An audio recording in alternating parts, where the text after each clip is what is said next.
At the graduation photo shoot, I quietly slipped to the spot farthest from Serena. That photo I once desperately wanted, I no longer care. In my past life she was forced to marry me, and for 6 whole years I never got her love. Now I'm reborn, back to the day I was going to confess, and I walk away from it. I return the custom-made necklace I had prepared for the confession, then find my homeroom teacher to change me college application. The farther away I go, the less our paths will ever cross. My homeroom teacher takes me form and files it away, then says, "Go tell everyone in class." After the graduation photos, nobody leaves. Tonight we're having a farewell dinner. I nod, pass the message to the class president, and head to the schoolyard. Getting everyone into position takes nearly half an hour. Lily has that all-knowing look on her face. "Just watch," she says. "Liam is definitely going to end up right next to you. You hate being in photos, so this would basically be your first photo together. How could he pass up a chance like that?" Serena keeps her cool expression, acting like she doesn't care, but her eyes drift forward anyway. Today I haven't gone out of my way to talk to her. Before, I would have made up any excuse, buying her a drink, borrowing her pen, anything to get close to her. But today I stay perfectly still. What's wrong with her? Is she upset because I didn't wait for her on the way to school this morning? Fine. Since she always gets a birthday gift ready for herself every year, I'll let it slide. When she hands it to me, I'll open it right in front of her. But Lily hasn't even finished talking when Serena glances over at me. I'm leaning against Jay, standing as far from Serena as possible. Maybe someone pushed her over there. The words barely leave Lily's mouth when Serena feels the tension in the air drop several degrees. "Whatever," she says coldly. Right at that moment, a male classmate steps into the spot in front of Serena. "Liam, are you sure you want to stand here? Serena is all the way over there. You two are so far apart." Jay clearly notices too, and leans in quietly. "It's fine," I say. "Doesn't matter where I stand." The photographer calls out, "All right, everyone, we're starting. I'll count 1, 2, 3, and you all say cheese." As the photographer's voice fades, the photo is taken. Serena's gaze lands on me, on my wide, bright smile, and for some reason a flicker of irritation rises in her chest. Some close friends stick around to take extra photos with the photographer. Lily nudges Serena again. "Drop the Ice Queen act already. See that there? Are so many girls crowding around Liam, all wanting a photo with him? I'm telling you, given how much he likes you, he's definitely going to come find you for a photo. When he does, don't play hard to get." "Fine, I get it." Serena's mood lifts just a little. She deliberately positions herself somewhere obvious, just to wait for me to come invite her. Several guys ask to take photos with her, and she turns every single one down, all for me. But then she watches as girl after girl invites me for photos, and I say yes to all of them. Worse, I even go out of my way to invite our homeroom teacher for a shot, completely forgetting about her. Standing right beside Serena, Lily feels every shift in her mood. Serena is like a walking freezer. Wherever she goes, the air gets cold. Lily scrambles for something to say. "Maybe Liam's just shy. You know he's liked you for years. Don't get mad over something small. If you really want a photo, phones can take pictures anytime." Serena shoots her a cold look and walks away without a word. Once the photos are done, the class president rallies everyone for the farewell dinner. It's only now that everyone truly feels free. At the graduation party, the teachers sit at a separate table,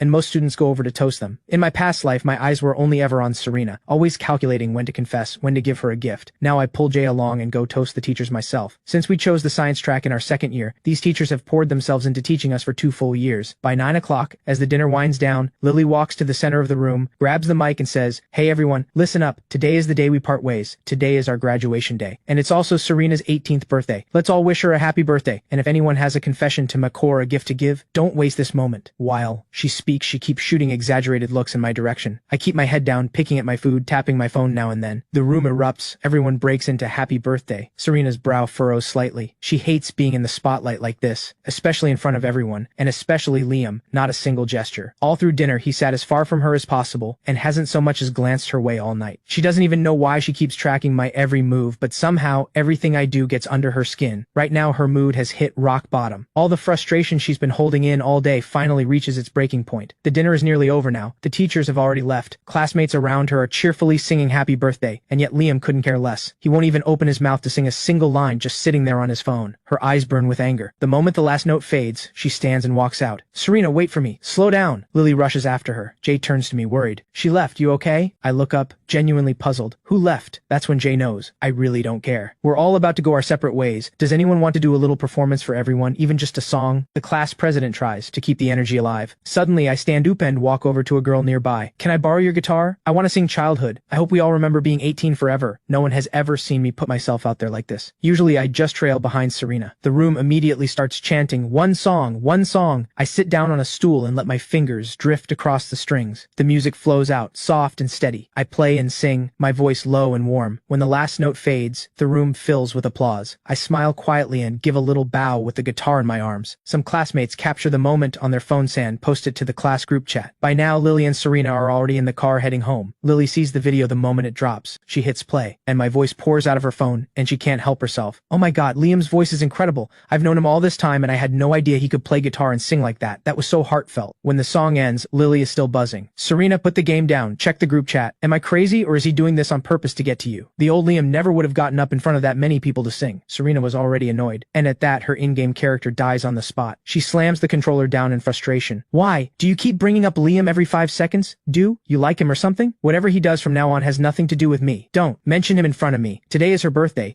and Liam didn't even bother with the gift, didn't even come back home with her, treating her like she doesn't exist. So why should she care about him at all? I'm going to sleep. Do whatever you want. Left alone in the living room, Lily finds nothing to do and heads home. At 10:30 that night, the farewell dinner finally wraps up. I get Jay into a cab first, we wave goodbye, then say my farewells to the rest of the classmates and slowly start walking toward the SU family villa. A girl from class happens to be going the same way. Nervously, she offers to walk me home. In my past life I would have said no, afraid of what Serena might think, but now I just smile and nod. Thank you. Is it out of your way? She shakes her head shyly. Not at all. A few extra minutes is nothing. I thank her warmly. We walk in the same direction, one step apart. Half an hour later, we arrive at the SU family villa. I say goodbye. Thanks. I'm home. Be safe on the way back. She doesn't move right away. It looks like she's been building up to something for a while, and finally finds the courage. I've liked you for a long time. Maybe you never noticed me, but my feelings are real. I know you like someone else, but I hope you'll always be happy. My tears fall before I can stop them. So someone does like me. Serena not liking me. That's not my fault. I am someone worth loving. Thank you. My voice cracks. You're the first person who's ever confessed to me. I really mean it. Thank you for liking me. You reminded me that I'm worth it. She never expected that a simple confession would make me cry like this. She fumbles for a tissue and presses it into my hands. Hey, you're amazing, you know that? You're the dream guy for so many girls. So many girls like you and would never say a word. Liam, you're genuinely wonderful. It took everything I had to say this tonight. If not for tonight, I might have taken this feeling to my grave. Thank you for giving me this chance. I wipe my eyes and smile. A real one. Thank you. What's your name? Let's stay in touch. Maybe hang out sometime. She's completely caught off guard and immediately gives me her name and number. We exchange contacts. She leaves with a huge smile. I watch her go, not noticing the figure standing in the shadows on the second floor balcony, watching every second of it. Serena stares down at me with a cold, mocking smile. She's replayed the video of me singing God knows how many times. She's been up here waiting this whole time,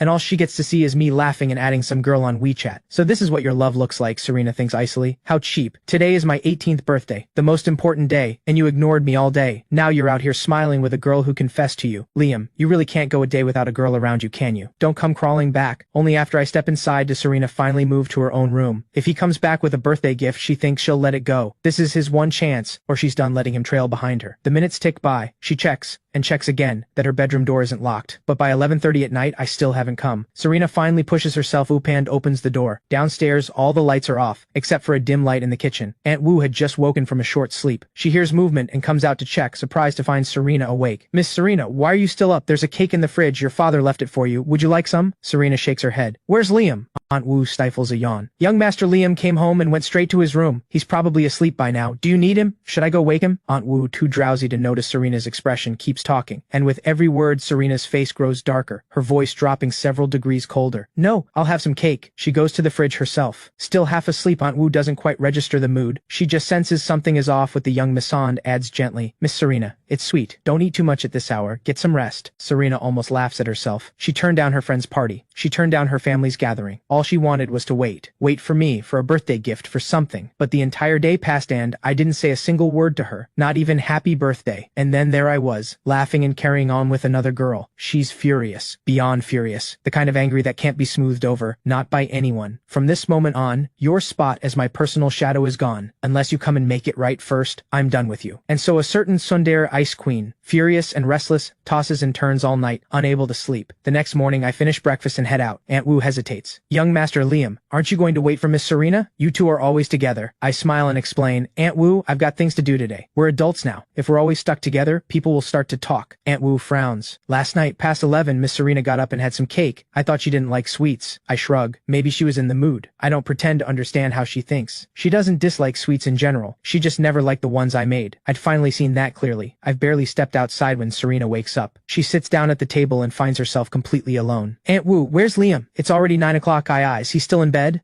She sounds annoyed, like he thinks he's some honored guest who needs to be waited on at breakfast. Aunt Wu had been watering the garden, and here's Serena's question. She sets down her watering can and comes inside. Miss Serena, young Master Liam already ate and left. Serena lets out an incredulous laugh. He's gone. It's barely the start of break. Where could he possibly be? Aunt Wu shakes her head. He didn't say, Miss Serena, but he looked very sharp today. Very happy, too. Something good must be happening. Serena suddenly finds her bread impossible to swallow. Liam, you really outdid yourself this time. No more waiting for her at breakfast, not even a word before leaving. The thought that I might be on a date with the girl from last night, it sits like a stone in Serena's chest, pressing harder by the second. She forces herself to finish the milk and sets the glass down hard.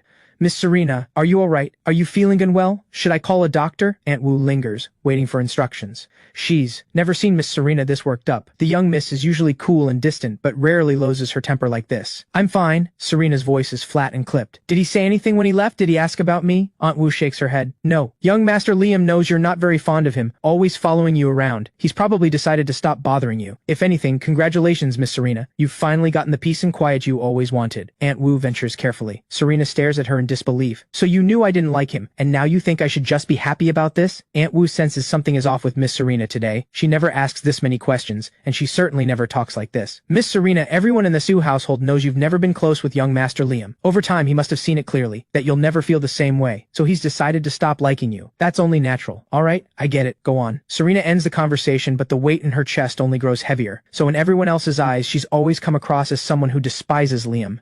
And now Liam is giving up, fresh out of high school, already pulling away. Maybe that's for the best. She can finally be free of him. With that thought, she calls Lily to go shopping. Gaming is more fun at an internet cafe anyway. Lily is surprised. She didn't expect Serena to cool off this fast, let alone reach out to hang out. She drives over to the Su villa, glances around. Where's Liam? Is he not coming? He's not coming. Serena gives her a light smack on the head. Why do you keep bringing up Liam? Don't tell me you actually like him because you seem more invested than I am. Lily rubs her nose awkwardly. You're joking. I just got used to seeing him behind you. Where is he though? Really not joining us? Serena shrugs, unbothered. He already left. Who knows which girl he's out with. Let's go. Hearing that, Lily drops the subject. I step off the bus and head toward the shop address from yesterday. As soon as I walk in, a staff member greets me and goes to get the store manager. We talked a lot yesterday. Today we're practically old acquaintances. Are you really sure you want to return it? This piece? It carries so much of your heart. Once it's gone, there's no taking it back. The store manager makes sure to warn me. She knows this necklace had a 3-month wait just for the reservation. For a customer to plan that far ahead for a custom piece, that's real dedication. I nod, my voice steady. I've made up my mind. The person I wanted to give this to, she's no longer someone I'm thinking about, so there's no point keeping it. The store manager doesn't push. A custom piece this valuable, and you're the one initiating the return. I understand your situation. In that case, we're happy to buy it back at 70% of the original price. Thank you for your support. I hadn't expected that. I nod quickly, grateful. Thank you so much. Wishing your shop all the best. I won't lie. This money means a lot to me right now. The store manager takes the necklace with a smile. I'm not the owner, just the manager. The owner approved this. Give me a moment. I'll go take care of it. I nod. 10 minutes later, 35,000 yuan lands in my account. I thank the store manager again and wander out onto the street. 2 months of break, I should be earning something. Eventually, I spot a bubble tea shop with a hiring sign. There, taking on summer temps. After a quick chat with the manager, we settle on 20 yuan an hour. Not bad for someone without a diploma. I start right away. The girl working alongside me is also a recent grad doing summer work. Of all people, it's the same girl who walked me home last night. I didn't expect to see you here. Liam, don't you live in that gated neighborhood? Do you really need to work a part-time job? She asks. I shake my head with a smile. You've got the wrong idea. I only live there. It's not my home. I'm an orphan, no parents. Thanks for having me these next 2 months. The girl, Evie, is incredibly shy. She looks mortified. I'm so sorry. I didn't mean to bring up something painful. I had no idea. If you ever need anything, please just ask. I shrug it off. It's fine. I've been an orphan my whole life. I'm used to it. I don't even know why my parents left me. Honestly, they're strangers to me. In my past life, a woman had come looking for me, but I refused to leave Serena behind. I gave up the chance to go back to them. Growing up in an orphanage, I stopped needing family a long time ago. The two of us talk and work. The time flies. We grab lunch together. And by 9 that night when our shift ends, Evie walks me home again. And that's exactly when Serena sees us. She's been waiting in the garden, stone-faced, watching the gate. The moment she sees me, she sneers. Finally tore yourself away from your little girlfriend? Why didn't you just go home with her? I don't need to turn around. I already know that voice. I've been reborn 10 years into the past, and my heart is working, slowly, to let her go. She is the woman I loved for so long. Every part of me, every cell in my body, once loved her. And if she hadn't hurt me so deeply in my past life, I wouldn't want to give her up at all. She was my salvation once, but the wounds she left were the deepest of all. She gave me hope and lead to push me into a darker place than I'd ever known. There's so much I want to ask her. Why she didn't answer my call that day. Why she was carrying another man's child. Why she never loved me, yet humiliated me again and again. But she's not the same person from my past life. I am still the man who remembers everything, and so we can never be. Miss Su, is there something you need? Go ahead. I speak with complete calm, my distance as wide as if she were simply someone I owed courtesy to. Serena leans against the garden railing, her brow creased. I'm calling her Miss Sue now. Before, I used to follow her everywhere and shamelessly call her Serena for 3 whole years, and now, without warning, that changes. She used to be so sure I loved her. Serena feels something drop in her chest. When she first saw me walking back with that girl, she hadn't thought much of it. She knew I had worked myself to the bone just to attend the same university as her. How could there be room in my heart for anyone else? But right now, looking into my eyes, she sees nothing. Just a calm, dark stillness. Before, all she had to do was glance back and she'd catch it in my bright eyes. That undeniable longing, that quiet need. Could Aunt Wu have been right? That Liam no longer loves her? That he stopped chasing her, which is why he forgot her birthday. Gave her nothing, didn't call once all day, and deliberately kept his distance? If she hadn't come out here to wait, would he have gone on avoiding her forever? More Serena thinks. The angrier she gets, her chest tight and burning, like something hot is lodged inside and can't get out. She was out with Lily all day, sure, but her mind never left me for a second. She kept glancing at her phone, terrified of missing a message from me. She came home early, at 4 in the afternoon, and waited until now. And what did she get? She keeps her posture loose, effortlessly elegant, but her voice carries a sharpness she can't quite hide. Oh, so now you call me Miss Sue. Weren't you calling me Serena all through high school?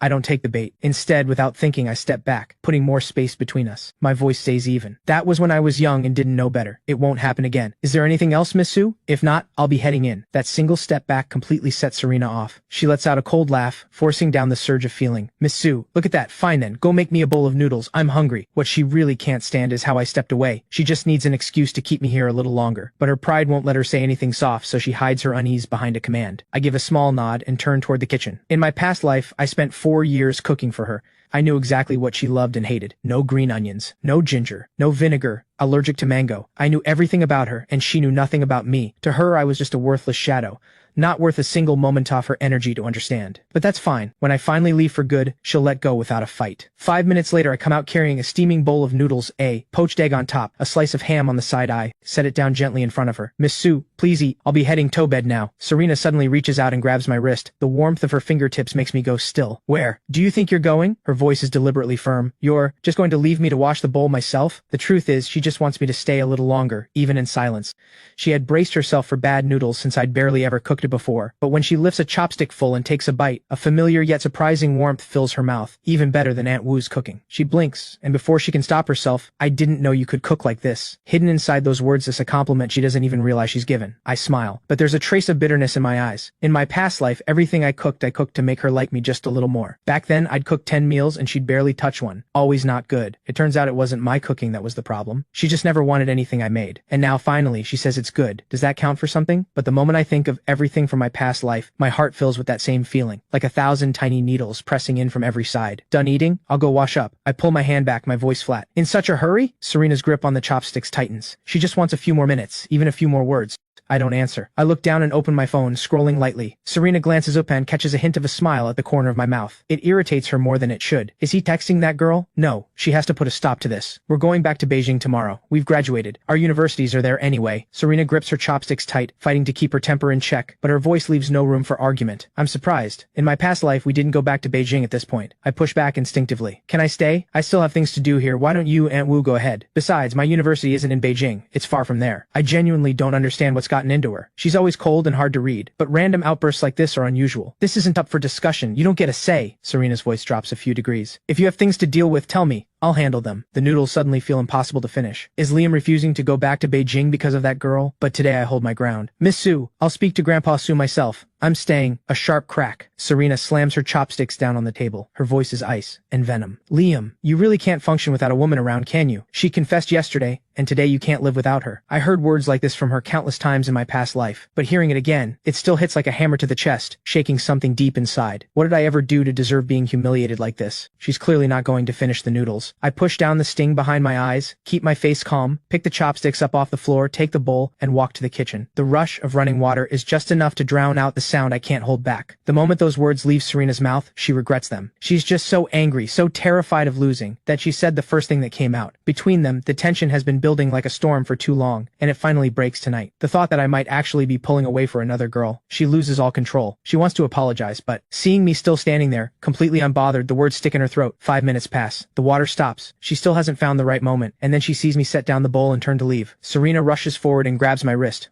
Wait, I pull free of her grip, turning my back to her. There's the faintest tremor in my voice. Miss Sue, I understand what you mean. Since you find me so unbearable, I'll speak to Grandpa Sue. From now on we keep our distance. It's better for both of us. I don't turn around, afraid that if she sees my reddened eyes, the last of my composure will crumble, and she'll only think less of me. The apology dies in Serena's throat. She stares at my retreating back, the weight in her chest pressing harder. Her voice goes cold. Liam, well played. If this is what you want, then so be it. She had already started to bow her head, ready to say sorry, but I didn't seem to want it at all. The pain in her chest sharpens. She watches me climb the stairs without a single glance back, and in the end, she says nothing more. Aunt Wu hears the door shut with a bang, hurries out, and sees me heading upstairs alone. Young Master Liam, where's Miss Serena? Did you two have a fight? I shake my head. My voice is quiet. What right do I have to fight with Miss Su? Aunt Wu, would you call Lily? Miss Serena is closest to her. Maybe she went to find her. Aunt Wu was sent by Grandpa Su himself, assigned to look after both Serena and me day to day. 3 years without any trouble, and now, right after graduation, something has clearly gone wrong. At her age, she can't begin to understand the way young people think, but Miss Serena's safety always comes first. Watching me disappear up the stairs,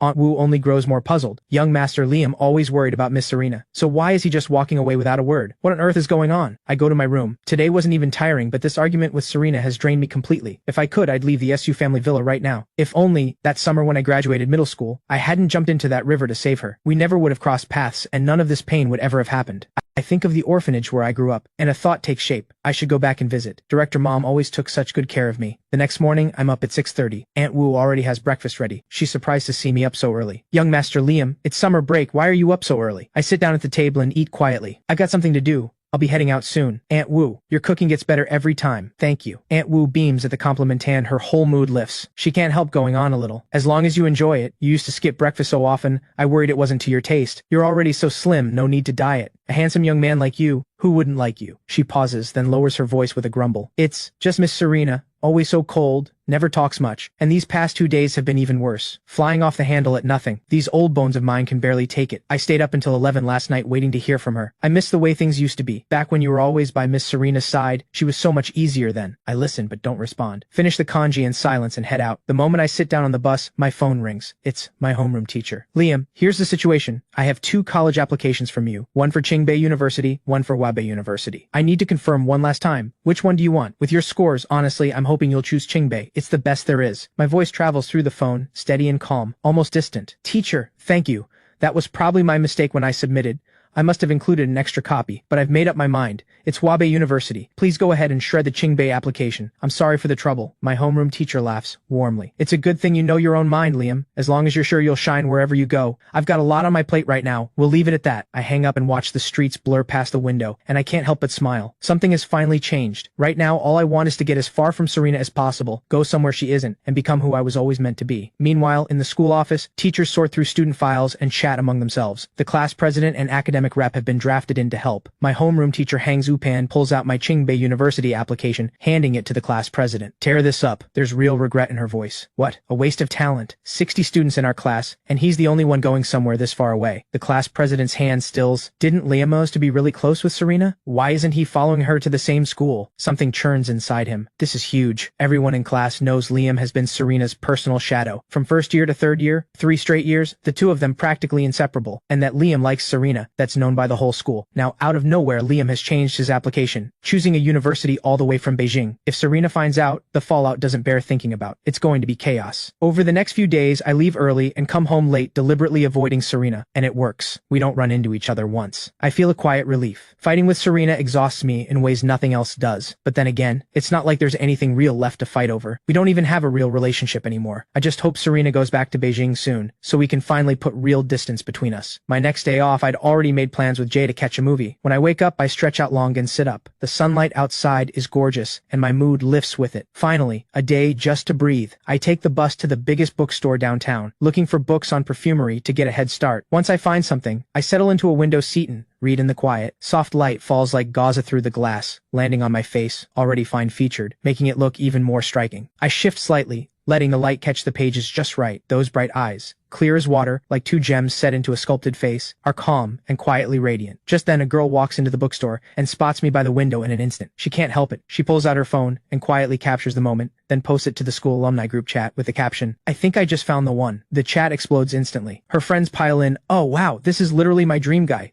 Who is he? He's so handsome, I'm claiming him. I think I'm in love. Does anyone have his contact? How is he this good looking? What school is he from? How did I never notice him before? Someone drop his name in class. I'm heading to that bookstore right now. The messages keep flooding in, and someone even saves the photo as their phone wallpaper. Meanwhile, Lily is out helping Serena practice driving. Her phone won't stop buzzing, annoying enough that she finally opens the chat and scrolls up. When she sees the photo of Liam, she lets out a low whistle and hurries over to Serena, who's still behind the wheel. Serena, check the group chat. You might want to handle this. Serena has just pulled up to the end of the course. She grabs a water bottle and takes a sip, unbothered. What could possibly need me to handle? Just deal with it yourself. Lately, she's felt like she lost herself these past few days, so she threw herself into driving practice to stay occupied, slipping back into that familiar, distant, untouchable version of herself. If Liam doesn't care about her, why should she keep holding on? I want to step in, but he's not mine to manage. Lily holds out the phone with a grin. If I handle it myself, you'll probably get mad at me. But honestly, I'm only just realizing how good-looking Liam's gotten. She doesn't finish the sentence before Serena smacks her on the head. Watch your mouth. Serena's expression darkens. Don't mention his name in front of me again. He has nothing to do with me. Nothing. She turns and gets back behind the wheel, ready to do another lap. Lily, long used to Serena saying one thing and meaning another, deliberately reads the chat out loud. Oh, so his name is Liam. He's so good-looking. I'm heading to the bookstore to get his number right now. My dream guy is too gorgeous. The bookstore, right? I'm on my way. The words are barely out before Serena freezes. She finally grabs Lily's phone and scrolls through, one message at a time,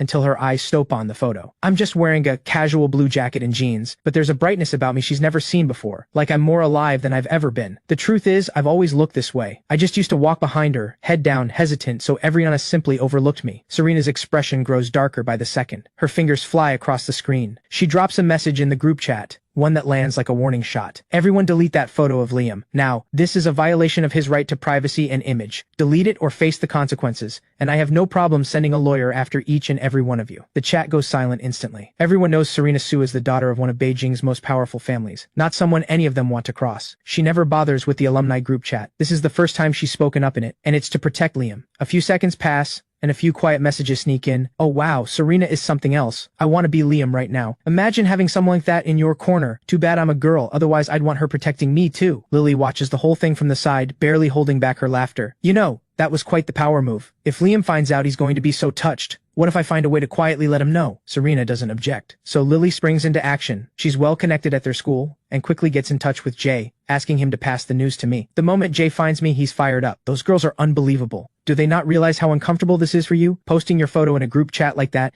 If Serena hadn't spoken up, who knows where that photo would have ended up? Just thinking about it makes me sick. I just turn another page, calm as ever. I slide a large bubble tea across the table to Jay. Relax. Have some tea and calm down. Jay takes a long sip, then keeps going. Honestly though, I never would have guessed. When it counts, Serena actually comes through. Does she like you? Looks like 3 years of effort finally paid off. Stop. Just stop. I cut him off firm. She is never, not in this lifetime, going to like me. Stop talking yourself into a fantasy. I woke up a long time ago. Don't mention her name around me again. Liam, but she did something huge for you. Are you really just going to act like it didn't happen? Jay frowns. A fair question. I give a quiet smile and close the book. I spent 3 years liking her. Gave everything I had. One good thing she does, call it even. Jay stares at me. Have you really let go, Liam? You're different. You seem lighter than before. You have to keep moving forward. I smile, tuck the book into my bag. Come on. It's almost 10. Movie's about to start. I'm getting this perfumery book. Jay stands up and heads to the entrance to wait. But the moment he gets there, Lily's voice rings out. Jay, what a coincidence. Running into you here. Are you here alone? Jay turns and sees Lily. And behind her, Serena, cool as ever. He immediately thinks of what I just said. Knowing I don't want to see Serena, he has no choice but to bluff. Yeah, just me. What a coincidence. You're here for books too? His voice is stiff, eyes slightly off. Lily raises an eyebrow, clearly not buying it, but doesn't call it out. Instead, she smiles and says, oh really? Would I have the honor of treating you to KFC? She was practically dragged here by Serena. Her mission, win Jay over and create a chance for Serena to run into Liam. Jay is panicking inside. Liam is still at the register. If he walks out and sees Serena, it's bound to turn ugly again. He forces himself to say no. Sorry, I'm off to catch a movie. You two must be busy. Wouldn't want to get in the way. We're heading different directions. Please, Liam, he silently begs. Don't come out yet. We're not busy at all. Lily jumps in immediately, ignoring the brush off entirely. Oh, you're seeing a movie. Perfect. We're free too. Let's all go. After the movie, we grab KFC,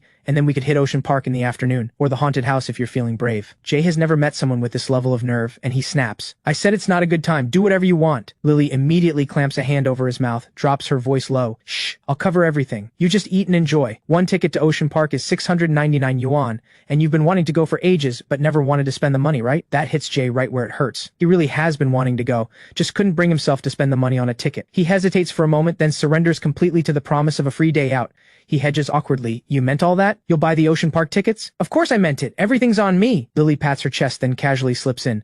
Oh, by the way, what time is your movie? What seats? We'll just meet you inside. That way Liam won't suspect a thing. Pretty smooth, right? Jay has to hand it to Lily. She's flipped him in minutes. He gives in with a nod. Fine. We got the 10:30 showing. Middle section, seats 7 and 8. Not long after, I finish paying and step out of the bookstore, finding only Jay at the entrance. Why are you just standing here? I didn't see you inside. Thought you'd already headed over. Anyway, what's the movie? Are we still in time? Jay pulls himself together and gives me a reassuring smile. We're good. I just ran into someone I know. 10:30 showing. We've got time to grab popcorn. Let's go. We head to the theater side by side, get our ticket scanned, and walk in. I find my seat from the stub, and the moment I sit, someone takes the seat right beside me. The lights are dim inside. I don't look closely enough to notice who it is. Today's film is the classic A Chinese Odyssey. I'm pulled in immediately. I've seen it so many times, and it still gets to me. In A Chinese Odyssey, there was once a love, pure and real, that was not treasured, lost before it was understood. If I could do it over, I would say, I love you for 10,000 years. That line, the one that always breaks me. But if I could do it over, I wouldn't go back. Not this time. The tears fall anyway, quietly, one by one. By the time the credits roll, I still haven't pulled myself out of it. And I never noticed. The person sitting beside me the whole time was Serena. She watches me cry through most of the film. She wants to hand me a tissue, but she's afraid I'll pull away. She wants to tell me not to cry, wants to remind me it's only fiction, but she doesn't want to break the moment. For over an hour, every bit of her attention is on me. And in this moment, she realizes, I cry. I really cry. By the time we step outside, I finally pull myself together. Sorry about that. I was completely lost in it. That movie just gets to me. I say it a little awkwardly. The truth is, I was thinking about myself, loving someone who would never love me back. What a waste. Jay waves it off, guilt in his eyes. It's fine. You hungry? Let's get something to eat. I'm in no mood to say no. You pick the place, my treat. Jay has already worked it out with Lily on his phone. They'll stage a run-in at KFC, have a meal together, and then all head to Ocean Park. Jay leads me to the KF Crate near the theater, just 5 minutes away. But today the place is packed. Just as I'm about to suggest somewhere else, Lily waves us over. What a coincidence. We're here too. Want to sit together? I spot Serena a few seats away and instinctively say, no thanks. Jay gives me the most pitiful look. You know how long I've been craving KFC. If you hadn't taken so long at the theater, we wouldn't even be in this situation. No table, and now you don't want me to sit here either. You're actually torturing me. The words die in my throat. I smile. Stiffly. Sorry to impose. Barely out of my mouth, Lily is already pulling me into the seat across from Serena. Long legs, no room to stretch. She looks completely out of place in a KFC. Lily and Jay are on the move, heading to the counter, coming back with a bucket of fried chicken, then soft serve ice cream. Lily is thinking, what exactly is she getting out of this? She's the one ending up miserable, paying for everything, running around. All for them. Once everything's on the table, I take one burger and a cola. That's it. There's so much more. Why are you stopping? Lily asks between bites of a drumstick. Not hungry, I say lightly, with a walking refrigerator sitting across from me. Who could eat? She's giving off that everyone owes her something energy. So what are you two doing after this? Lily tries to keep things moving. Jay acts casual. We were thinking Ocean Park this afternoon. Go see the pufferfish. You two want to join? I shake my head with a smile, already knowing there is no way Serena would go to Ocean Park with us. She'd definitely say something like, that place sounds incredibly boring and I want no part of it. But Lily nods eagerly. Yes, we've never been. This is perfect. She elbows Serena. Right? Say something. You in? Serena's whole presence is wrong for this setting. She looks nothing like someone who eats at KFC. She wipes her hands with practiced grace. Sure, why not? Not like I have anything better to do. You sound so thrilled. Why even bother? I glance at Jay. Actually, maybe we push it. Something came up for me today. Jay stares at me with wide eyes. Are you even my friend? You know, I've wanted to go to Ocean Park since second year of high school. How can you do this to me? Who knows when we'll get another chance? I can't wait until I graduate from university just to finally make this happen. I think about the fact that we're going to be apart soon. Maybe for good. I nod. All right, let's go. Serena and Lily hadn't expected that to work. Serena gets what she came for, but she doesn't feel good about it. Because the way I treat Jay, it makes her jealous. That used to be how I was with her. But today, with her right here, I haven't said a single word to her. Not even a glance. Ocean Park is on the outskirts of the city, so Lily drives us out. Jay, reading the room perfectly, takes the front passenger seat. I end up in the back seat next to Serena. Awkward. We used to share rides all the time. Now it feels strange, almost surreal, that we're going to Ocean Park together. Who is Serena Sue, really? The kind of person who goes to Ocean Park out of boredom? Her schedule is packed. Her money is endless. She never spared me a single hour. Now I understand. It was never that she had no time. She just had no time to waste on me. I stare out the window, lost in thought. Lily feels the tension in the car rising and tries to start a conversation. Liam, haven't seen you around lately. What have you been up to? I come back to the moment and smile. Working, at a bubble tea shop. The break is long. Might as well do something. Lily clearly wasn't expecting that. Is it hard work? If you really want to earn some money, I can get you in my family's company. Office work, good pay, nothing too demanding. An actual desk job. I shake my head. Thanks, but I actually like where I am. Next time I'm in, I'll make you a drink. Lily accepts with a strained smile. thinking privately that she'd rather not have started this conversation. Jay picks up the thread. Liam, when's your next day off? Any plans? I don't really want to answer, but the silence feels worse. Probably in a week. Nothing planned yet. That's not entirely true. I already know I want to go back to the orphanage, to see Director Mom and the kids, but I want to go alone, especially without Serena knowing. As we talk, Ocean Park comes into view. We pile out of the car. Lily already bought group discount tickets online. Cheaper that way, she says. We're classmates, don't be polite about it. She was talking to me, since the other two never bother being polite. I send her 699 yuan anyway. We're not close enough for me to accept freebies. It stings a little to spend it, but there aren't many chances left to be here with Jay. Once I leave, he'll find out I didn't go to Qingbei, and he'll probably be upset. I never expected to share a day like this with Serena again. Maybe it makes up for what we never had in the past life. Jay immediately gets drawn in by the sea creatures everywhere and has me take photo after photo. Lily, sharp as always, quietly appoints herself photographer and keeps finding moments to get Serena and me in the same frame. In the end, I do take one photo with Serena. Lily is very proud of herself. She finally pulled it off, making up for the graduation photo that never happened. The four of us flag down a passing stranger for a group shot. Jay and I leave with a full camera roll. By the time we're done, it's already 6 in the evening. The four of us walk out of Ocean Park. Lily says, "It's late. Everyone's hungry and tired. Let's get dinner first and I'll drive everyone home after." Serena doesn't object. Whatever Lily suggests, she seems to go along with. I'm a little confused. When did the great Miss Sue become this easy to deal with? Jay raises both hands. I am starving. I could eat an elephant right now. I have no objection either. We've been together all day. It would be weird to suddenly say no. Lily brings us to a private restaurant she knows. The lobster here is incredible. You're in for a treat tonight. When it comes to food and fun, Lily is self-taught and unstoppable. She waves her hand at the menu and orders 50 pounds of lobster, 10 pounds of beef. Order whatever else you want. And speak up if you have any dietary restrictions. Lily thinks of everything and somehow makes everyone feel at ease. I shrug.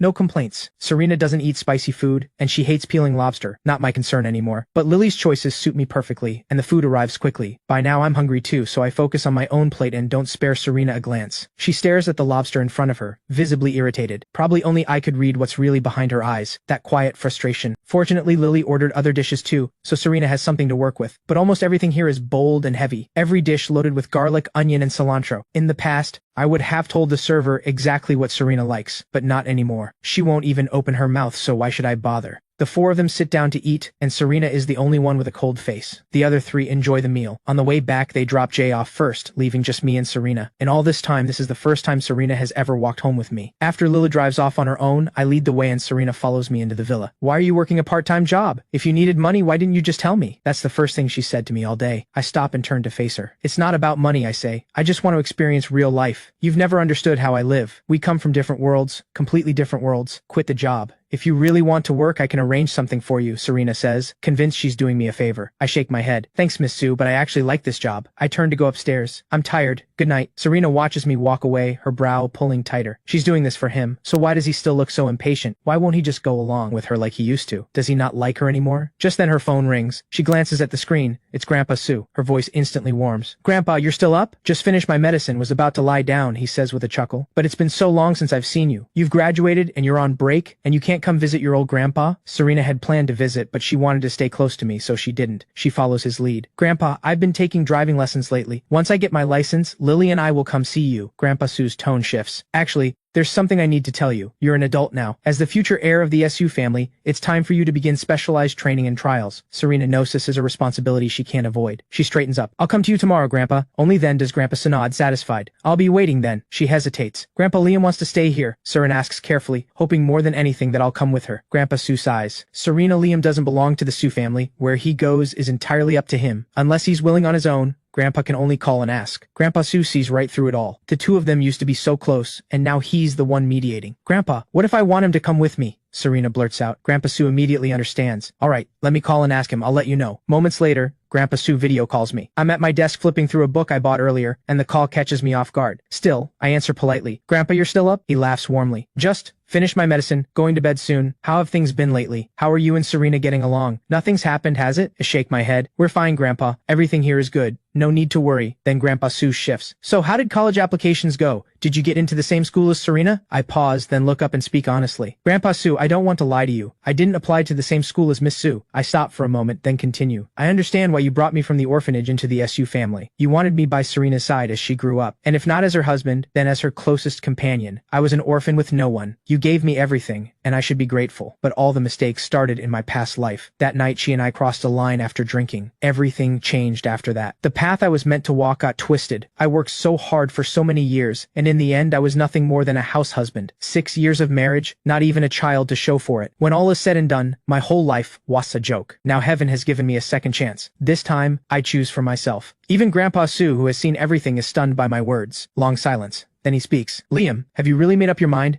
Are you sure this is what you want? It's not too late to change your mind. My voice is quiet and calm, but my resolve is unshakable. Grandpa Sue, my mind is made up. Miss Sue is brilliant. She doesn't need me. Thank you for everything the Sue family has done for me these past 3 years. If it comes to it, I can start looking for a place to move out tomorrow. A long silence. Then Grandpa Sue speaks slowly. Liam, I respect your decision. The Sue family's old house will always be there. That place will always be your home. Don't worry about Serena. I'll have her come stay with me tomorrow so she won't be in your way. But if there's anything left unsaid between you two, say it. Don't leave things with regret. I'm moved, despite myself. The truth is, I've always longed for a place to truly call my own. In my past life, I loved Serena. I thought wherever she was, that was home. But somewhere in these 3 years, this place became home to me. Thank you, Grandpa Sue. My mind is made up. School starts at the beginning of next month. I'll leave by the end of this month. Thank you for everything. I'll never forget your kindness. Grandpa Sue understands perfectly. The more polite I am, the more I want to cut ties with the SU family. He thinks back to what Serena had said about forcing things, and even he isn't sure if this is a blessing or a curse. When the call ends, I feel a weight lift off my chest. It's finally out in the open, especially with Grandpa Sue, who has always looked out for me. Leaving will be a little easier now. School doesn't actually start at the beginning of next month, but I can head over early to settle in. After all, I'm used to being on my own. The very next morning, I head to my shift at the bubble tea shop like nothing has changed.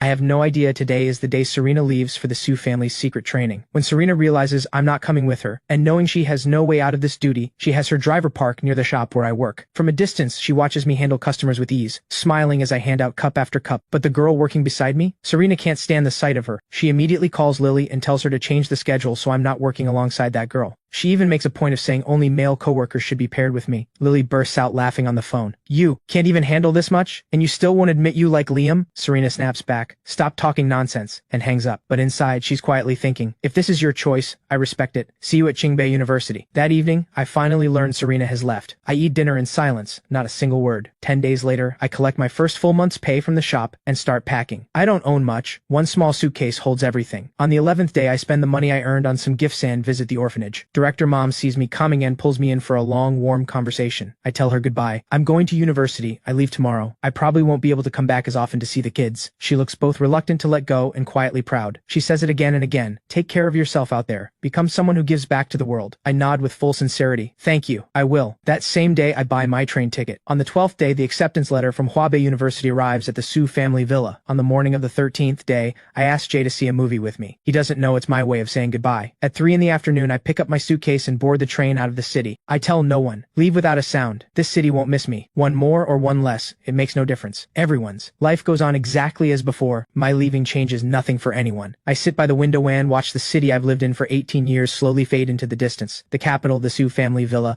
the person I can't stop thinking about yet desperately want to let go. All of it falls behind me. Meanwhile, Serena is at the old estate handling affairs for the SU Corporation. She has always been prepared for this. As the heir to the SU family, she has never had the luxury of saying no. Her phone is confiscated during training. She has no idea what's happening outside. Then one day, her trainer hands her phone back. Rest today. After this, 2 more weeks of intensive training. Go recover. I'm looking forward to what you'll show me next. You're going to be the finest heir the SU family has ever had. Serena takes the phone, expression as cool as ever. She simply nods. The moment her phone turns on, the class group chat lights up. It's a message from the class president, sent yesterday. Tomorrow's my birthday. Since everyone's heading off to different cities for school, let's use this as an excuse to get together one last time. Everyone has to show up. The replies come flooding in. Someone asks in the chat, will Liam come? Serena thinks of me, always the quiet one, always just there, and a soft ache stirs in her chest. A whole month without a word. Does he even think about her? An event like this? Liam would never miss it. At the farewell dinner, he even sang a song and she still has it saved on her phone. The thought of seeing me again fills her with a strange, restless excitement. She rushes through a shower, picks out a red dress and checks herself in the mirror. She remembers that I always seem to like her in this. Once she's ready, Serena goes to say a quick goodbye to Grandpa Sue, then heads out toward the city. She's so caught up in her excitement that she misses the way Grandpa Sue opens his mouth and then stops himself. This feeling, this fluttery, eager anticipation, she hasn't felt it in a very long time. Right now, her feelings for me are unmistakable. There's longing, there's excitement, and beneath it all, a thread of nervousness. It's only been a month, and yet she's feeling all of this. All she wants now is to see me as soon as possible. The drive from the capital takes 4 hours. By the time she reaches the city, it's already 6 in the evening. Lily is waiting at the junction and gives her a long look up and down the moment they meet. 8 months apart, and you've already changed. Not bad at all. Only Lily would ever tease her like this. Well, Well, you actually dressed up, that's rare. Don't tell me you got all pretty just to see me. Serena gives her a light smack on the head. Stop talking, just drive. Lily starts the car, laughing. What's the rush? You just want to see a certain someone, right? A few more minutes won't kill you. The class president Sabiwan is coming. She's so well liked. Liam will definitely be there. Serena stares out at the blur of scenery rushing past, her heart a tangle of emotions. A whole month apart. The first real separation since they met. For 3 straight years I followed her around like her personal shadow. She thought all she felt for me was irritation. Yet here she is, desperate to see me. Most of the classmates are already in the private room when they arrive, and the energy is electric. Lily and Serena's entrance still causes a stir. Everyone assumed they wouldn't show. After all, I'm not here. In everyone's eyes, the 3 of us have always been a unit. I was always at Serena's side. Lily, Serena, we thought you weren't coming. You're late. We said 6 o'clock and it's already 6:30. Come on, penalty drink first. A guy calls out, clearly close with Lily. Without a word, Lily takes the glass and throws it back. He turns to Serena, his voice dropping a little. Miss Sue, how about one for you too? Serena's in a good mood today. She takes the glass without hesitation and drinks it in one go. Seeing her so relaxed, no one dares overstep and everyone quickly makes room for her to sit. The whole room is buzzing with energy, but Serena's gaze sweeps slowly across the room. She can't find the one face she's looking for. Her eyes finally land on Jay's corner. Jay is my closest friend, so if Jay is here, logic says I should be too. But Jay is sitting alone, drinking in silence as if the party around him belongs to a different world. Lily notices too. She walks over and drops into the seat beside him, snatching the bottle out of his hand. What's going on? Why are you drinking alone? Since the 4 of them went to the movies in Ocean Park together, the 2 of them have gotten noticeably closer. Jay is not much of a drinker, and already half a bottle in, his head is spinning. Oh, it's you, Lily. I'm not drinking because I'm bored. I'm drinking because I'm unhappy. You know what? Liam left for school. He just left, without even telling me. So much for loyalty. He slurs on. Do you think he found out about that day? Is he angry at me? His eyes go wet as he talks. Do you know what school he got into? Do you? You'd never guess. He takes another sip. This stuff tastes awful. I don't know how anyone drinks this. Lily freezes, barely processing what she just heard. She grabs the bottle out of his hand again and snaps. Jay, stop drinking. Sober up. What did you just say? Say it again? What do you mean? This can't be what I think it is. She steals a glance at Serena sitting beside her, face completely blank. Just moments ago Serena was in such a good mood. Now it's as if the air around her has turned to ice. Jay doesn't care about any of that. He simply slumps forward onto the table and passes out cold. Lily shakes him hard. Jay, this is not the time to sleep. Wake up and answer me. She makes enough noise that the whole room turns to stare. The class president walks over. You're looking for Liam, aren't you? I know he's not here today. He left 2 weeks ago. Probably went to start university. He left the group chat too. Nobody knows where. The class president actually knows I applied to Hubei University. But since I clearly don't want people to know, he says nothing. The moment the words leave his mouth, the entire room goes silent. Lily can't bring herself to look at Serena. She can already picture exactly how bad it is. Wait, I remember Liam's college application said Qingbei University. We even submitted it for him. How could he be going somewhere else? The class president thinks for a moment. He must have gone to the homeroom teacher to change his application later. Beyond that, I don't know. Honestly, Liam was closest to the 2 of you. You'd think he would have told you. But the truth is, since graduation, I haven't reached out to them once. With Serena, I've been treating her like a complete stranger. Serena scans the room one more time. No sign of me. She doesn't linger. She turns and walks out. Her mind is in chaos. The heart that came here full of hope feels like it's been torn wide open. He left. He didn't want her. She should have known this. She just gave herself too much credit. Serena, wait for me! Where are you going? Lily rushes after her. Serena flags down a cab and heads straight to the Sue family villa. 20 minutes later, she steps out of the cab. The villa is completely dark. She steps inside, clinging to a thread of hope. The living room is immaculate. Could I still be here? Liam, are you here? Silence. Serena refuses to give up. She takes the stairs quickly, walks to my bedroom door. She hesitates, then pushes it open. The room still holds a faint trace of my presence, but I'm gone. An inexplicable emptiness washes over her. The shelf where I kept my books stands completely bare. Every book I'd flipped through countless times, gone. Even the notebooks I'd leave lying around have vanished. Every trace of me has been erased, as if I never lived here at all. Not a single mark left behind. Serena sinks onto the bed and calls my number. A robotic voice answers, "We're sorry, the number you have dialed is currently switched off." She doesn't stop. She calls again and again. The Sam recorded message over and over. She tries sending a video call on WeChat. A red exclamation point appears. I've blocked her. Liam, why are you doing this? She murmurs to herself. They've known each other so long. She hasn't done anything that terrible. He didn't even give her a chance to confess. She hasn't even figured out her own feelings, and he's already gone this far? Does he really think she can't live without him? Ridiculous. There are plenty of people who'd love to be at her side. He was only ever here because she felt sorry for him. An orphan who actually cares about someone like that. Fine. If this is your choice, I won't come looking for you. Liam, as you wish. Serena strides out of the room that once held my life. Lily has been waiting downstairs. One look at Serena's face and she speaks carefully. Serena, are you okay? Where is Liam? Should we go find him? Serena gives her a cold glance. Take me back to the capital, and don't ever say his name in front of me again. He has nothing to do with me anymore. Lily knows better than to push. She gets in the car and drives. You can stay here or go back to your own place. Up to you. Serena drops that line and goes straight to find Grandpa Sue. Lily's family is originally from the capital. She had chosen to follow Serena to the city for school. Serena had gone there in the first place because,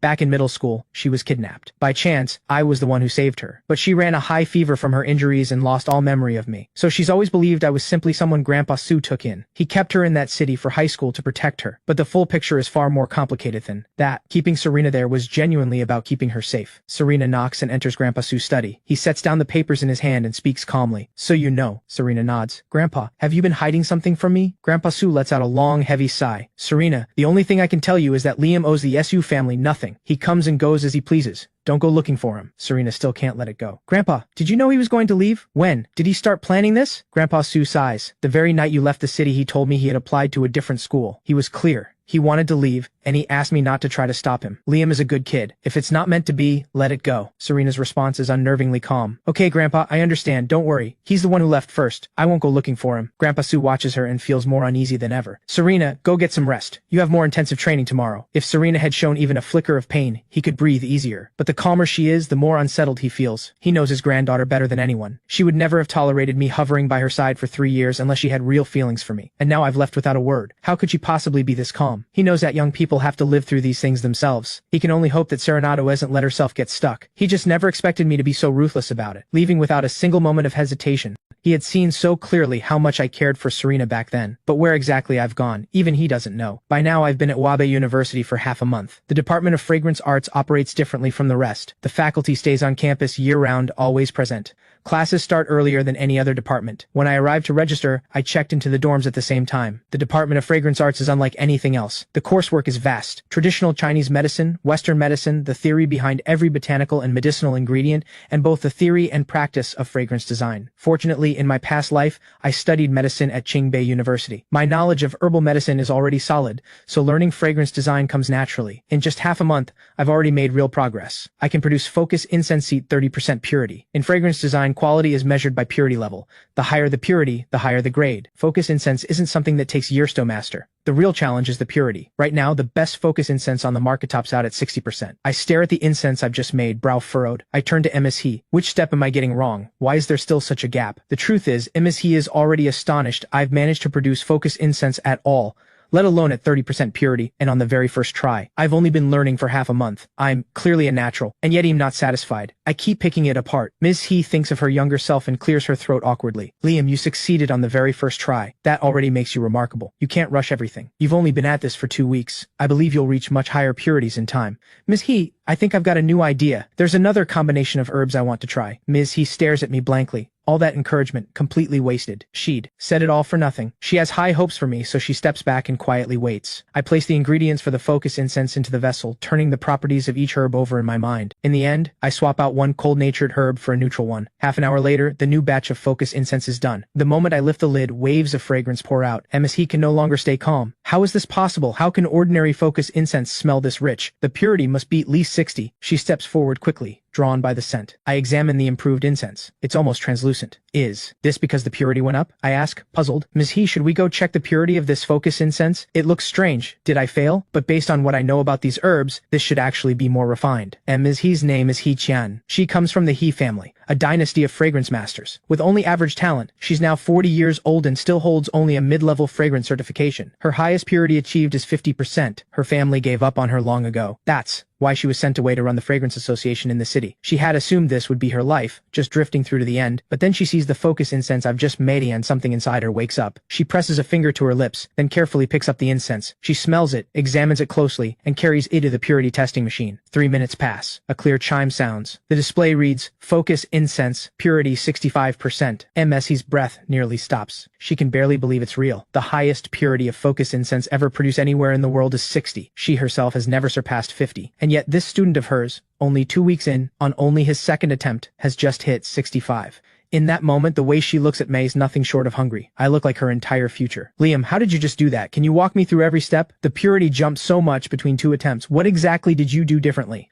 She's desperate for answers. The secret to higher purity, what sets me apart from the He family's other prodigies, and whether she's truly as talentless as everyone says. I didn't expect Ms. He to seem so ordinary most of the time, and yet lose herself completely the moment fragrance is involved. I explain, I simply swapped one cold-natured herb for this one. Think about it. Focus incense is designed to calm the mind. A cold-natured natured herb works against. It's also not great for the body. We don't have any yang herbs here, but if we could substitute firegrass, the effect would probably be even better. As he immediately presses record button and captures every word. I continue. I was just experimenting, because I studied pharmacology before and made medicinal compounds. I figured the principles of fragrance design can't be too different from making medicine, so I gave it a shot. Honestly, I didn't expect it to actually work. I lay out everything I know and everything I've thought through.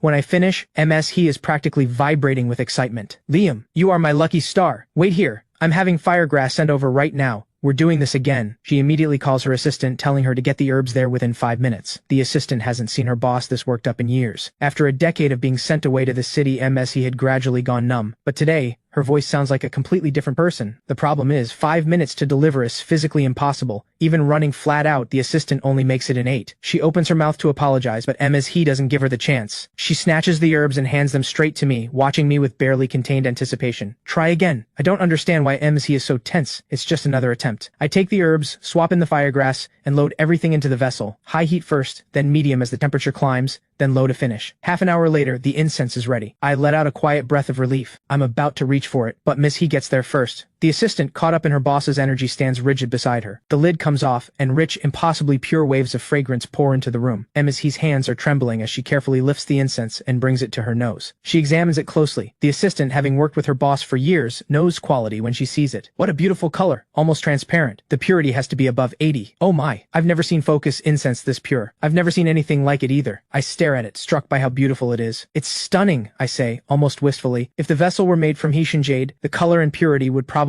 be even more refined. We thought this was already the best it could be, and yet there's still room to go further. Is that true? He's heart is racing. She's never heard any of this before. Isn't glass the best material for the vessel? And I watched you adjust the heat the whole time. Does that really make a difference? I smile. Let's set that aside for now. Let's test the purity first. I'm curious too. I finally feel a sense of accomplishment. Half a month of work, and something has finally broken through. He sets the incense on the testing machine. 3 minutes pass. A chime sounds. The display reads, Focus incense, purity 95%. Her breath nearly stops. She can't believe it's real. The world record for focus incense purity is 60, and this student of hers, half a month of training, third attempt, just hit 95. She is too overwhelmed to speak. If what I said is true, could a Hessian jade vessel push it all the way to 100? It takes a full 10 minutes for He to come back to herself. She turns to her assistant. Xiao Lu, go find the finest Hessian jade available and have this mold made. Exact dimensions, 1:1. The assistant snaps back to reality. Yes, boss, I'm on it. 3 days guaranteed. She hurries out. He glances at the clock. It's already 5 in the afternoon. She turns to me. Liam, welcome to the Department of Fragrance Arts. It's almost dinner time. Would you let me treat you? And if you don't mind, I'd love to hear in detail exactly how you did all of this. Honestly, I still can't figure out why he is so worked up, and I don't understand why she keeps asking the same question, but out of respect, I agree to dinner and answer everything she asks. Honestly, it's because I grew up around traditional medicine. I'm an orphan, raised in an orphanage from birth. The director was a traditional medicine doctor who treated patients and sold herbal remedies to keep the orphanage running. Over the years, I picked it all up. I finish explaining. Liam, He says suddenly, can I take you as my teacher? I freeze. I stare at He and nearly knock my chair back, standing up. She could be my mother, and she wants to be my student, and she looks completely serious. Please don't joke about this. I've only been studying fragrance design for 15 days. I don't know anything. How could I possibly teach you? Sighs. I knew you'd say no. My talent is just too poor. I quickly reassure her. You're being too modest. You're a professor in this department. How could you call yourself untalented? I genuinely don't think that. It's just that I really don't know anything yet. I've barely started. Shakes her head. You have the highest natural talent for fragrance design I've ever seen. Give it a year, and the entire world will be chasing your work. By then, everyone will want to meet you. Countless people will want to learn from you. And where would that leave me? This is the first time anyone has ever said something like that about me. In my past life, my entire world revolved around one woman. After just 1 year of work, I became a house husband, and I was terrible at it. There was a time when I doubted myself, completely convinced I was worthless. In this new life, all I want is to find my own worth, to do what I love, to do something that matters. The idea of becoming a truly great fragrance master, that's something I never even dared to dream of. Is that really true? My heart is racing. She nods with a smile. You don't have to trust my skill as a perfumer, but you can trust my eye for talent. Your gift for fragrance design is almost frightening. It won't be long before you're the best in the world. My eyes light up as if I can already see it happening.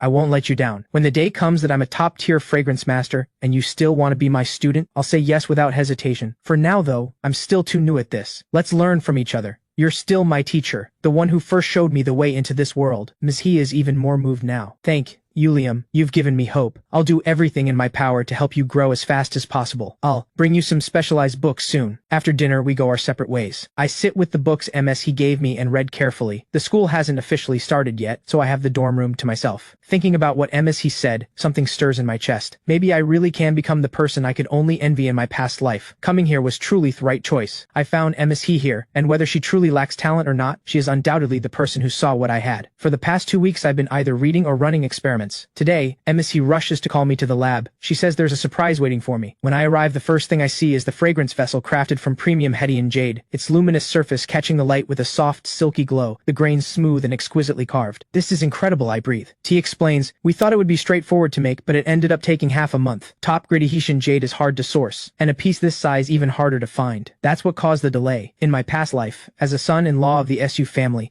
I'd seen my share of rare treasures, but a Hessian jade vessel of this quality is genuinely rare. I nod in agreement. Miss He, this is extraordinary, precious and valuable. Isn't it a waste to use it just for making incense? Xiaolu steps in quickly. Mr. Liam, don't worry. Our boss lives and breathes fragrance. If it means better incense, no cost is too high. Please go ahead. We all want to see what happens. Ms. He watches me with the same eager look. In the past 2 weeks, she has spent more time in this lab than in the past 6 months combined. By learning from my techniques, her purity has climbed from 50 to 70, just one step away from senior certification. I don't hesitate any longer. Place each of the prepared herbs into the Hedian jade vessel. Once I start, my technique is noticeably more precise. Jade and glass conduct heat differently, so the temperature control has toe shift accordingly. The most critical thing is even heating, not too hot to damage the herbs, but not too cool to prevent proper fusion. The precision required is extreme. Fortunately, I've been tending fires and making medicine with the director since I was 5. My hands know exactly what to do. Ms. He, just practice a few more times. So much of this is muscle memory. Once it clicks, it comes naturally. Knowing how eager he is to learn, I hold nothing back. I explain each key technique as I adjust the heat. 40 minutes later, the process is complete. By this point, I'm probably the only calm person in the room. The long stretch of focused work has tired me out. I reach for a tissue and dab the sweat from my temple. Ms. He, on the other hand, is already trembling all over, her hand shaking beyond her control. Xiaolu can't hold back either. She says softly, "Boss, if you're too nervous, let me open it." Having been with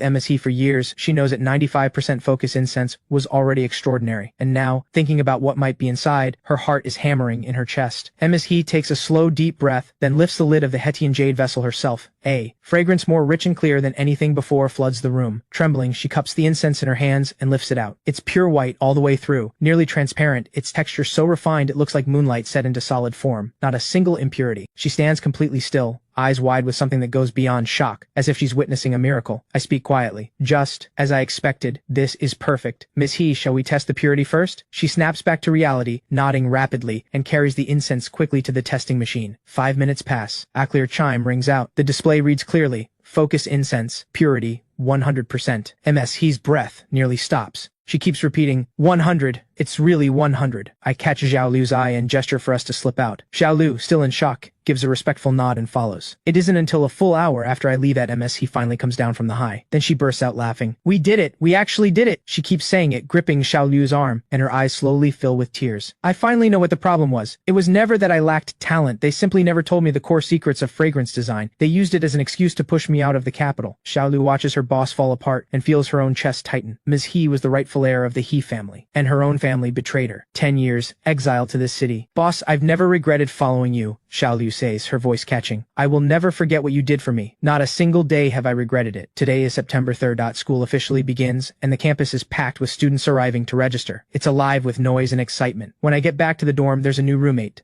He's in a black utility jacket, haircut clean and sharp, effortlessly cool. When I walk in, he reaches out a hand. "Hey, I'm Zach. 2nd year, fragrance arts. Looks like we're roommates." I introduce myself in return. "Liam, 1st year, same department." "Wow, freshman. You're seriously good looking." Zach's eyes light up. Then he looks curious. "But how are you already moved? Does the school even allow that? I didn't get this when I was a freshman." "Doesn't fragrance arts start 2 weeks early?" "I got me enrollment notice and came right away. The dorm was already assigned." I explain. Zach's mouth drops open. That makes sense. Must be different every year. "Oh, by the way, I'm the student council president for the department. Lots to handle today. Let's catch up tonight." He's out the door in seconds. I tend to warm up to people slowly, not one to push for connection right away, so I pull out a foundational text on fragrance and read quietly at my desk. Around 3 in the afternoon, the 3rd roommate arrives with his mother carrying his bags. He walks in with the effortless entitlement of someone who's always been spoiled, immediately complaining that the room is too small and the lighting too dim. I find the room too noisy, so I grab my bag and laptop and head to the library. Settled by the window, thinking of how deeply he is devoted to fragrance design. I open a new document and write out the full process for making focus incense, from selecting the herbs, choosing the vessel, to controlling the heat. Every step is laid out clearly, especially the details of temperature adjustment. I even add simple diagrams so that when he practices, she won't have to figure everything out the hard way. When I'm done, I take out the 5 advanced fragrance formulas he gave me and start working through them. Meanwhile, at the gates of Qingbei University, Serena and Lily pull up in a sleek sports car. After 2 weeks of intensive training, the air around Serena has grown even colder. There's a sharpness to her expression now it wasn't there before. Whatever warmth she still carried, whatever was left, has vanished with my departure. Lily looks at her and thinks privately that she's now completely untouchable, but that thought barely finishes forming before she sees a guy deliberately walk into Serena, using the momentum to fall right into her arms. Lily blinks. With Serena's reflexes, there's no way she didn't see that coming. She let him. Lily studies the guy. He's decent looking, but nowhere close to Liam's level. Lily sidles over, barely hiding her amusement, but Serena's brow is already deeply furrowed. She had instinctively thought it was me. The guy's build and haircut are similar enough that she didn't dodge in time. Lily's voice snaps her back. Serena takes 2 quick steps back, putting distance between herself and the guy. Her tony's flat, as if she's addressing furniture. Can I help you? The guy's eyes go red. His voice trembles with hurt. Serena, it's me, Fang. We grew up together. We were in the same class. In middle school. Did you forget me after you transferred? He was reborn. In his past life, he arranged to have Serena targeted, but he never anticipated that it would send her spiraling into madness and destroy everything he had. After being reborn, he made a decision. Fame doesn't matter. What matters is becoming the SU family's son-in-law. That's the path to everything he wants. So this time, he didn't go abroad. He stayed at Qingbei on purpose, all to get close to Serena before I could. Serena's frown deepens. The name means nothing to her. All she sees is a nuisance of a guy who tears up at the slightest thing. Nothing like Liam, who has never once shown weakness in front of her. In her world, men have always come in only 2 kinds, Liam and everyone else. I don't remember you, she says, not a ripple in her voice. Move. I have to go register, and she's off. Long strides, no looking back. Lily rushes to follow, secretly filming the whole thing and sending it to the high school group chat caption. Someone tried to make a move on Serena. Got iced on the spot. Thoughts and prayers. After they finish registering, Lily asks, so what now? We can't just go back to the dorm on the first day. The library, Serena says evenly. I'm doing a dual degree, computer science and medical school. 4 years, no time to waste. I need to start now. Lily stops dead in her tracks, staring in disbelief. The academic world is beyond me. All right, I'm going to enjoy myself. Call me if anything comes up. As if she finally broke free from high school, all she wants now is to fall in love and actually live her university life. Studying is for Serena. Lily turns around and texts a few of her friends at Qingbei, booking a private room at a lounge near campus. Inside, one of the girls suddenly pulls out her phone and opens a website. She points at the screen. Look at this! Now that is a genuinely stunning guy. Too bad he's a freshman at Huabei University. If he were here, I would have gone after him already. Lily isn't paying attention until she hears the words Huabei University. She leans in automatically. The moment she sees the face in the photo, her pupils contract. A guy in simple clothes, sitting by a library window, sunlight falling across him. If that isn't Liam, who is it? The comment shave already exploded. Which school is this guy from? Unreal. Top campus heartthrob across the 10 best universities this year. He'd take first place, no contest. Anyone have info? Any Huabei students who can help? Lily scrolls through every single comment, equal parts stunned and delighted. This Liam quietly ran all the way out there and turned into a campus heartthrob? Not bad.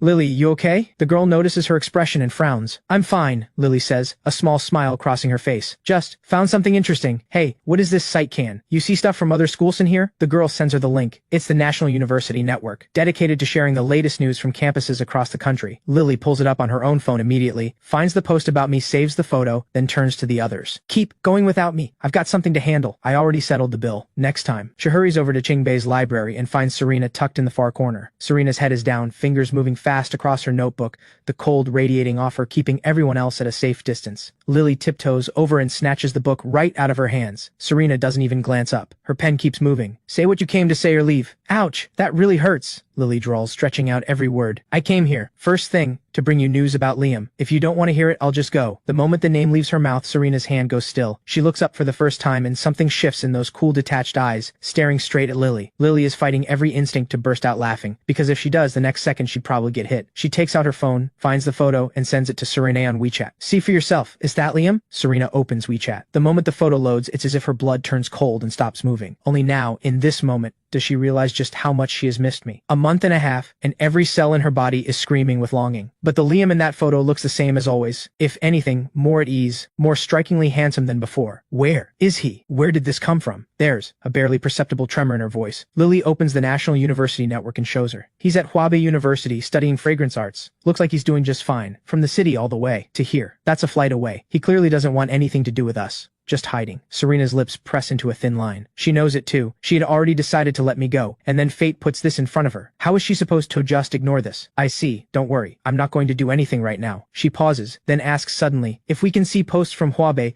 can they see ours too? Probably. Serena, what are you planning? Lily feels a flicker of unease. When Serena gets an idea in her head, there's no stopping her. Serena, please don't look at me like that. You're scaring me. Serena picks the book back up, flipping through it as if she's fully absorbed, but her voice is perfectly calm. Take a few photos of me, make them look good. Lily is completely thrown. Serena never lets anyone photograph her, except on the rare occasions she'd cooperate when I was around, but Lily doesn't dare ask questions. She shoots from different angles, takes several shots, and nervously shows them for approval. What shocks Lily even more is that Serena starts editing the photos herself, then uses Lily's phone to create an anonymous account on the site and posts 3 of them. She hands the phone back. Done. You're free to go. The effect is immediate and undeniable. Within less than an hour, the post breaks 1,000 comments, almost entirely from guys. Which school is she from? She's gorgeous, and studying in the library. Already obsessed. Anyone have info? Drop the contact. Found her. She's Serena Su family princess from the capital, admitted to Qingbei on academic excellence this year. What a life. Beautiful, brilliant, and from the best family. I'm going after her. Someone even pulls up my post alongside hers, saying the campus beauty and heartthrob of this year's top 10 universities is clearly the two of us. Fang sees all of it, his fists curling tight with envy. Then something clicks. He grabs his phone and posts his most polished headshot, then floods the comments from a fake account, crafting an image, good-looking, academically sharp, and an already successful actor who earned his place through pure, hard work, with a privileged background on top of it all. His post spreads fast. At the same time, the fact that I grew up in an orphanage gets dug up and exposed. Suddenly, the internet starts pushing the narrative that Serena and Fang are the perfect pair, the golden couple, while I get painted as an orphan reaching above his station. Fang sees the wave building and steps away, satisfied, to take a shower. And all of this I know absolutely nothing about. I've just gotten back to the dorm from the library. All 3 roommates are already in, huddled around their phones looking at posts. As Huabei students, they've caught onto the whole Serena and Liam situation spreading online. When I walk in, they can't help but fill me in.